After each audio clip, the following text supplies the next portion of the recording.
আসসালামু আলাইকুম। আশা করি প্রত্যেকে ভালো আছো। আজকে আমি এসেছি সাধারণ গণিতের পরিমিতি অধ্যায় থেকে আসা যশোর বোর্ড 2026 সালে যে সৃজনশীল প্রশ্নটা এসেছিল এইটা সমাধান করে দেব। আমি তোমাদের সাথে আছি মোহাম্মদ নাজিয়াত হাসান। আমার চ্যানেলে নতুন হয়ে দেখলে চ্যানেলটি সাবস্ক্রাইব করে পাশে থাকবে, তাহলে এই প্রশ্নটা সমাধান করে দেওয়া যাক। দেখো, এই প্রশ্ন হচ্ছে উদ্দীপকের দুইটা ডানা দেওয়া আছে, এর আলোকে প্রশ্নগুলো সমাধান করতে হবে। তো ক নম্বর প্রশ্নে বলছে একটা ঘনবস্তুর সমগ্র তলের ক্ষেত্রফল যদি এত বর্গ সেন্টিমিটার হয় তাহলে ওই ঘনবস্তুটির আয়তন কত, এটা আমাদের নির্ণয় করতে বলছে। তো ক নম্বর প্রশ্নটা সমাধান করে দেওয়া যাক। কি দিয়ে আছে? ওই ঘন বস্তুটির সমগ্র পৃষ্ঠের ক্ষেত্রফল দিয়ে আছে। ঘন বস্তুর সমগ্র পৃষ্ঠের ক্ষেত্রফল দিয়ে আছে। সমগ্র পৃষ্ঠের ক্ষেত্রফল দিয়ে আছে। সমগ্র পৃষ্ঠের ক্ষেত্রফল আমরা জানি হচ্ছে ঘনবস্তুর সমগ্র পৃষ্ঠের ক্ষেত্রফল হচ্ছে 6 স্কয়ার। এটা হচ্ছে ওই ঘনকের হচ্ছে বাহুর দৈর্ঘ্য, যে কোনো একটা বাহু ইকুয়াল হচ্ছে কত দিয়ে আছে, আমি সত্য মধ্যে লিখতে পারবো হচ্ছে 38,400। 38,400 এটা কিন্তু দিয়ে আছে, তাই না? আমাদের কি বের করতে বলছে? ওই ঘনবস্তুর আয়তন আমাদের বের করতে বলছে। আমরা জানি হচ্ছে ঘনবস্তুর আয়তন সমান সমান হচ্ছে a কিউব। তাহলে আমাদের কিসের মান লাগবে? আমাদের এই প্রশ্ন সমাধানের ক্ষেত্রে এর মান লাগবে। সো দেখো, এর মান কোথায় থেকে পাবো? এইখানে সমাধান করলে আমরা এর মান পাবো। এর মান বের করার চেষ্টা করি। বা দেখো 6 গুণ আছে, এই পাশে পাঠালে ভাগ হবে, তাহলে a স্কয়ার সমান সমান হবে হচ্ছে এই পাশে আসলে ভাগ হবে। আমি ক্যালকুলেটর দ্বারা যদি ভাগ করি 38,600 কে যদি হচ্ছে 6 দ্বারা ভাগ করি তাহলে কত হয়? 38,400 কে 400 কে যদি হচ্ছে 6 দ্বারা ভাগ করি তাহলে হবে 6400, 6400। অতএব এর মান হবে হচ্ছে স্কয়ার আছে এই পাশে পাঠালে রুট ওভার হবে, root over 64। So that means হবে হচ্ছে কত? 80 হবে। সো আমরা কিন্তু হচ্ছে ওই ঘনবস্তুর বাহুর দৈর্ঘ্যটা পাইলাম হচ্ছে 80। জাস্ট এইখানে বসিয়ে দিলে কিন্তু আমরা হচ্ছে ঘনবস্তুর আয়তন পেয়ে যাব। এর মান কত পেলাম? 80। এরপর হবে হচ্ছে কিউব। 80-র উপর যদি কিউব দেওয়া হয় তাহলে কত হয় দেখি? 5,12,000। এটা এককটা আসবে হচ্ছে সেন্টিমিটার কিউব।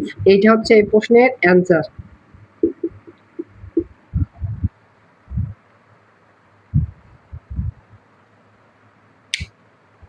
খনার প্রশ্নে বলেছে হচ্ছে 1056 মিটার পথ যেতে সামনের চাকা পেছনের চাকা অপেক্ষায় কত পূর্ণ সংখ্যক বার বেশি ঘুরবে। সো দেখো, এই প্রশ্নের সমাধানের ক্ষেত্রে উদ্দীপকে একের ডাটা দেওয়া আছে।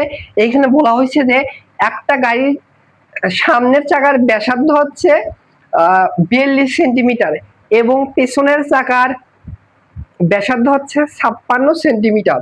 এর আলোকে আমাদের প্রশ্ন সমাধান করতে হবে। তাহলে সমাধান করে দিয়ে যাক। সো তোমাদের বোঝার সুবিধার্থে আমি গাড়ি আঁকাবো না, জাস্ট চাকা বোঝাবো। সো ধরো এইটা হচ্ছে গাড়ির হচ্ছে সামনের চাকা। দেখো সামনের চাকার কি বলছে? সামনের চাকা ব্যাসার্ধ হচ্ছে 42 সেন্টিমিটার আর পেছনের চাকার ব্যাসার্ধ হচ্ছে 56। অবশ্যই তার পেছনের চাকা তার ব্যাসার্ধ যত বাড়বে তার চাকা তত বড় হবে। তার পেছনের চাকা অবশ্যই একটু বড় হবে, মোটামুটি এরকম ধরো চাকা হবে। বোঝার সুবিধার্থে লিখতেছি। এই সামনের চাকার ব্যাসার্ধ দিয়ে আছে হচ্ছে আর এর মান কত দিয়ে আছে? এই আর এর মান দিয়ে আছে হচ্ছে 42 সেন্টিমিটার। 42 সেন্টিমিটার। আর এই পেছনের চাকার ব্যাসার্ধ আর যেটা, এই পেছনের চাকার ব্যাসার্ধ দিয়ে আছে কত? 56 সেন্টিমিটার। একটা জিনিস খেয়াল করো, যেহেতু একটা নির্দিষ্ট পথ মানে হচ্ছে 1056 কিলোমিটার পথ যাবে, ধরো হচ্ছে এইখান থেকে তোমাদের বোঝার সুবিধার্থে এইটুকু টোটাল পথ ধরলাম হচ্ছে 1056 মিটার। এখন কি করলো? এই গাড়ি ধরো এইখান থেকে গাড়ি যাওয়া শুরু হলো, যদি হচ্ছে সামনে থাকে এইটা, তাহলে ধরো এইখান থেকে গাড়ি যাওয়া শুরু হলো। ধরো এইখান থেকে গাড়ি যাওয়া শুরু হলো, তো নির্দিষ্ট যখন যাবে সামনের চাকাও ঘুরবে পেছনের চাকাও ঘুরবে, সামনের চাকাও পেছনের চাকাও ঘুরবে, এভাবে এতটুকু পথ অতিক্রম করলো। বাট দেখো, যে চাকার ব্যাসার্ধ দ্যাট মিন্স পরিধি কম হবে, সে কিন্তু ওই সময় কিন্তু বেশি পথ অতিক্রম করবে।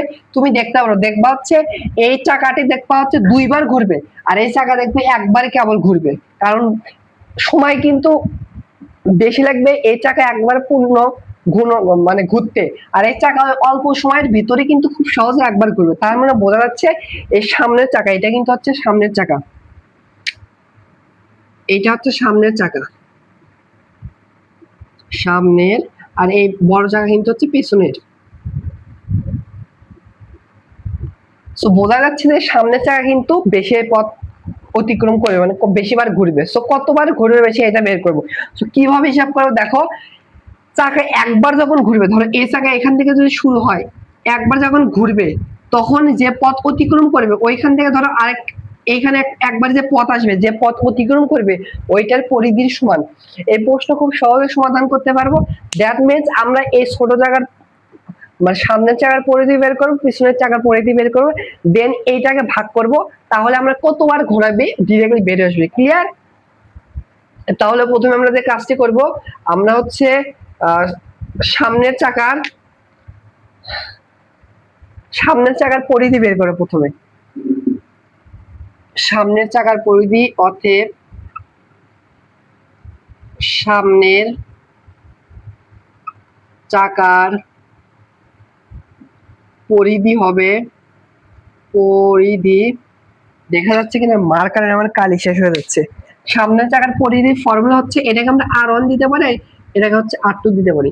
আমরা জানি বৃত্তের এই চাকা কিন্তু বৃত্তাকার পথ, ফর্মুলা হচ্ছে 2 পাই আর, 2 পাই আর এটা R1 দিলাম, তাহলে মানগুলো অবশ্যই 2 গুণন হচ্ছে এই পায়ের মান আমরা জানি হচ্ছে 3.1416 গুণ হচ্ছে আর হচ্ছে ব্যাসার্ধের মান কত দিয়ে আছে 42 সেন্টিমিটার। তাহলে এইখানে যদি হিসাব করে দেখো, ক্যালকুলেটরের সাহায্যে যদি হিসাব করি তাহলে হবে 2 পাই গুণ হচ্ছে 42, তাহলে আসতেছে হচ্ছে 263.99, এটা কি আসবে সেন্টিমিটার।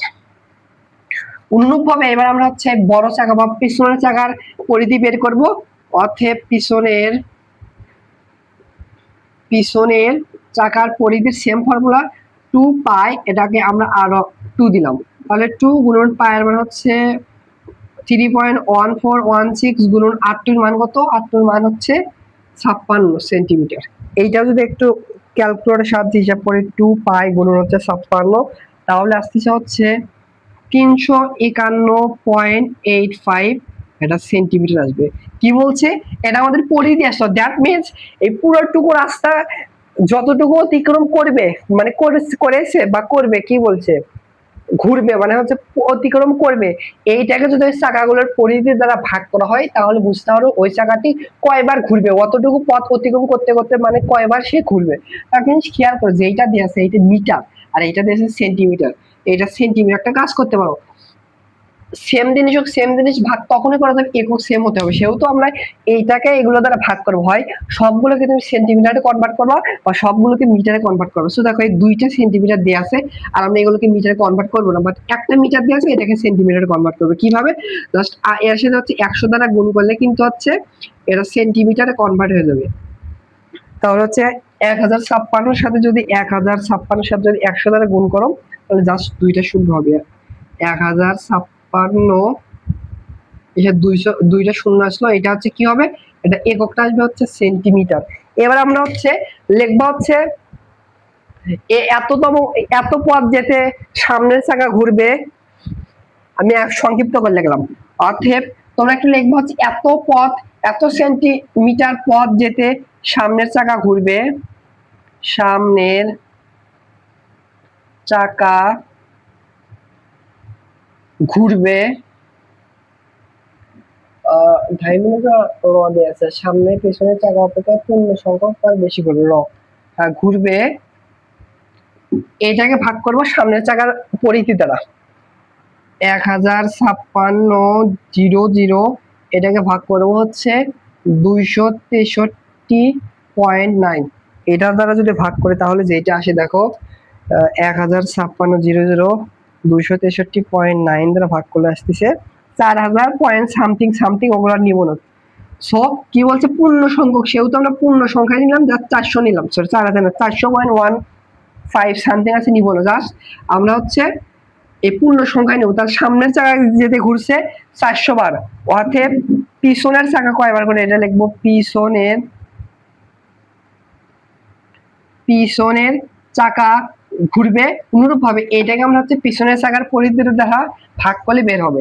তাহলে 1056,000 এটাকে ভাগ করবে কত, এই পিছনের চাকার পরিধি কত 351.85, তাহলে দেখো এটাকে ভাগ করা হোক 351.85, তাহলে কত আসছে 300 সামথিং আসতেছে, 300 পয়েন্ট হচ্ছে 12 সামথিং, ওগুলো নিব, জাস্ট পূর্ণ নিব।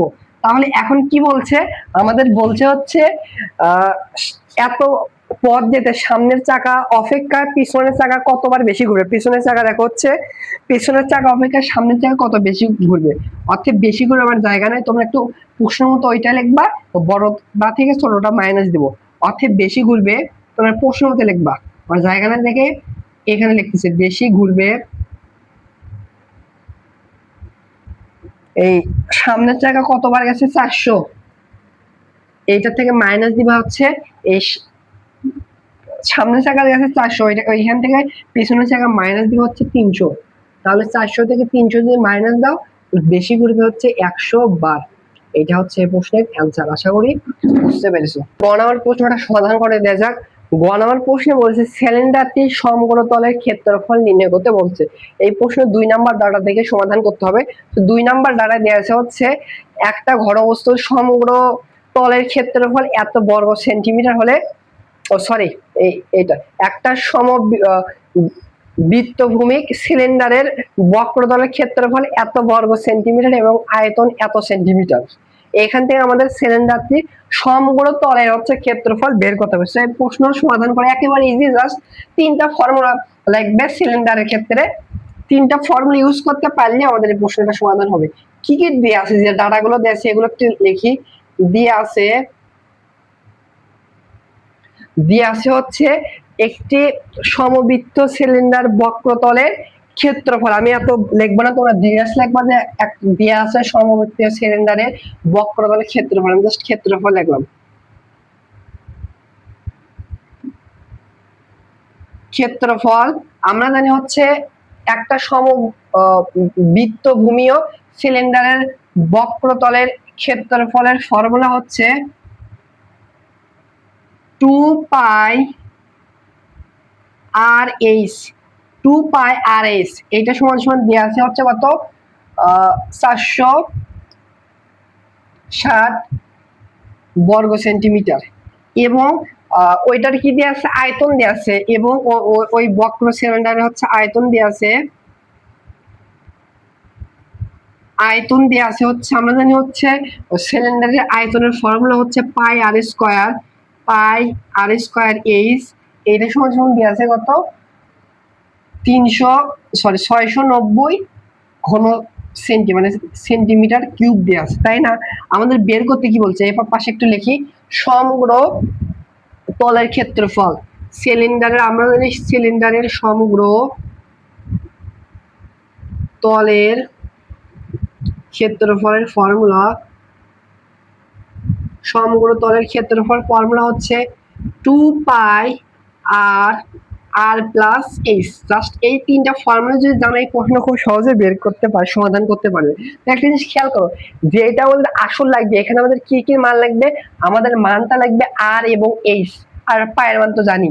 সো r এবং h এর মান এই দুইটা ডাটা থেকে বের করার চেষ্টা করো, তাহলে দেখো আমাদের এই দুইটাকে আমরা একটা সমীকরণে কনভার্ট করি। সো এটাকে 1 নম্বর সমীকরণ দিলাম, এটাকে 2 নম্বর সমীকরণ দিলাম। আমাদের এই দুইটা সমীকরণ সমাধান করে r এবং h কিন্তু দুইটাতে আছে, মানে আমরা বের করবো। একটা কাজ করতে হবে, দেখো আমরা কিন্তু এই সমীকরণে যোগ বিয়োগ করে কিছু হবে না, আমাদের এখানে ভাগ করতে হবে। কেন? কারণ এখানে পাই আছে, এখানে পাই আছে, পাই কাটা যাবে, আমাদের তো মেন টার্গেট হচ্ছে r এবং h এর মান বের করো, তাই না?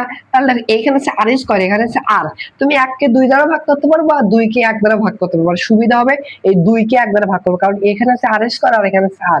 সেহেতু তুমি যে কাজটি করবো, সমীকরণ 2 কে ভাগ করবো হচ্ছে 1 দ্বারা, তাহলে ভাগ যদি করে দেখো, এটাকে ভাগ হবে এটা দ্বারা, তাহলে হচ্ছে পাই আর স্কোয়ার এইচ ইকুয়াল দেওয়া আছে 690, এটাকে ভাগ হবে হচ্ছে এই 1 নম্বর সমীকরণ দ্বারা। তো 2 পাই আর এইচ এটাকে ভাগ হবে হচ্ছে 407 দ্বারা, 407 দ্বারা। তাহলে দেখো এই পাই আর এই পাই কাটা যাবে, আবার এই এইচ এইচ কাটা যাবে, আর স্কয়ারকে আর দ্বারা ভাগ করলে উপরে থাকবে জাস্ট আর। আবার এটাকে মানে এটাকে ডিরেক্টলি কি ভাগ যায় দেখি,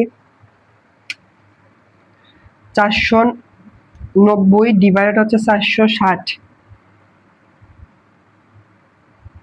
ডিরেক্টলি তো ভাগ যাচ্ছে না। আচ্ছা সরলীকরণ করি, বা তুলতে কি আমার ভুল হয়েছে, 460 আর হচ্ছে 690, ঠিক আছে। তাহলে দেখো উপরে থাকে হচ্ছে আর, আর নিচে থাকে হচ্ছে 2 থাকে, আর এই শূন্য আর এই শূন্য কাটা যায়, এই শূন্য আর এই শূন্য কাটা যায়, আর উপরে থাকবে হচ্ছে 69 আর নিচে হচ্ছে 46। এই 2 দ্বারা 46 কে ভাগ করলে হবে 23, 23 দ্বারা মনে হচ্ছে 69 কে ভাগ যাবে, 69 ডিভাইডেড হচ্ছে 23। হ্যাঁ গুড। এই 23 দ্বারা 69 কে ভাগ করলে 3, অতএব আর এর মান পাইলাম, ব্যাসার্ধ পাইলাম হচ্ছে 3, এটা একক আসবে সেন্টিমিটার।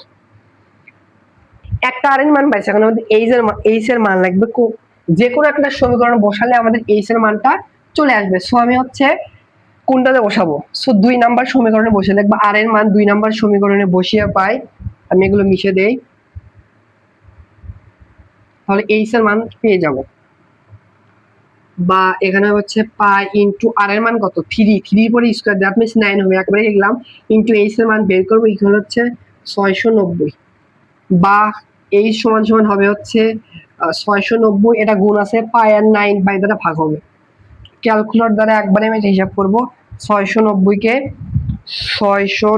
কে 2 পাই দ্বারা যদি ভাগ করি, তাহলে যেটা আসতেছে 690 কে 2 পাই দ্বারা ভাগ করলে আসতেছে হচ্ছে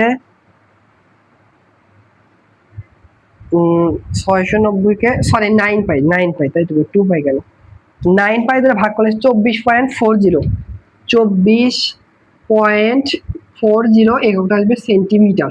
এখন জাস্ট এই আর এবং এইচ এর মান এইখানে বসে দিব, লিখবা অতএব সমগ্র তলের ক্ষেত্রফল, জাস্ট এখানে বসে দাও 2 পাই, আর এর মান কত, আর এর মান হচ্ছে বের করেছে 3, ইনটু আর এর মান হচ্ছে 3 প্লাস এইচ এর মান কত, এইচ এর মান হচ্ছে 24.4, এত সমতল ক্ষেত্রফল আসবে সেন্টিমিটার এককে আসবে। তো ক্যালকুলেটর দ্বারা হিসাব করি, প্রথমে এটা 3 সাথে যোগ করা হচ্ছে এত, এর সাথে গুণ করা হচ্ছে 6 পাই, সেটা আসতে হচ্ছে 516.48, এটা সেন্টিমিটার স্কয়ার হবে, মানে বর্গ সেন্টিমিটার। অতএব এইটা হচ্ছে প্রশ্নের অ্যান্সার। এই সিলিন্ডারের হচ্ছে সমগ্র তলের ক্ষেত্রফল হচ্ছে 516.48 সেন্টিমিটার স্কয়ার। আশা করি বুঝতে পারছো।